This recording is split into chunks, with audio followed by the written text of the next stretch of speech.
TNPSC நிர்வாகம் தேர்வர்களுக்கு அடிப்படை ஏற்பாடுகளை செய்வதில் அலட்சியமாக செயல்பட்டதால் தான் குரூப் 2A மற்றும் 2 தேர்வுகள் ரத்து செய்யப்பட்டதாக பாமக தலைவர் அன்புமணி குற்றம் சாட்டியுள்ளார்.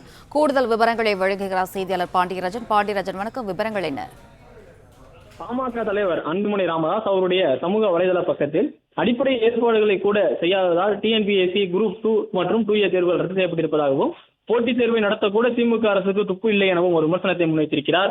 தமிழ்நாடு அரசில் சார்பதிவாளர், துணை வணிக வரி அதிகாரி, தொழிலாளர் நல ஆய்வாளர் உள்ளிட்ட குரூப் 2 பணிகள், உதவியாளர் கணக்காளர், தொகுதி உதவியாளர் உள்ளிட்டவர்களுக்கான குரூப் 2A பணிகளுக்கு 828 பணிகளுக்கு தகுதியானவர்களை தேர்ந்தெடுப்பதற்கான தேர்வு நாடு முழுவதும் இன்று காலையும் மாலையும் தமிழ்நாடு அரசு பணியாளர் தேர்வாணையத்தில் நடத்தப்படவிருந்த நிலையில் முதன்மை தேர்வுகள் ரத்து செய்யப்பட்டிருப்பதாக குறிப்பிட்டிருக்கிறார். இந்த தேர்வுகள் ரத்து செய்யப்படுவதற்கான டிஎன்பிஎஸ்சி நிர்வாகத்தால் அலட்சிய செயல்பாடுகள் கண்டிக்கத்தக்கவை எனவும் அன்புமணி ராமதாஸ் ஒரு குற்றச்சாட்டை முன்வைத்திருக்கிறார்.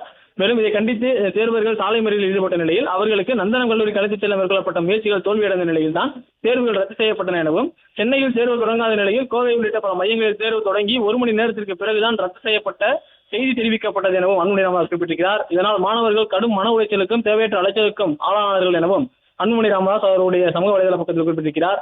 மிக சாதாரணமாக ஒரு போட்டித் தேர்வை கூட குளறுபடிகள் இல்லாமல் நடத்துவதற்கு முடியாத நிலையில்தான் திமுக அரசு செயல்பட்டு வருவதாகவும் அன்புமணி ராமதாஸ் ஒரு குற்றச்சாட்டை முன்வைத்திருக்கிறார். பிளே ஸ்டோர் மற்றும் ஆப் ஸ்டோரில் இருந்து பாலிமர் செயலியை QR கோடு மூலம் பதிவிறக்கம் செய்யுங்கள். செய்திகளை உடனுக்குடன் பெறுங்கள்.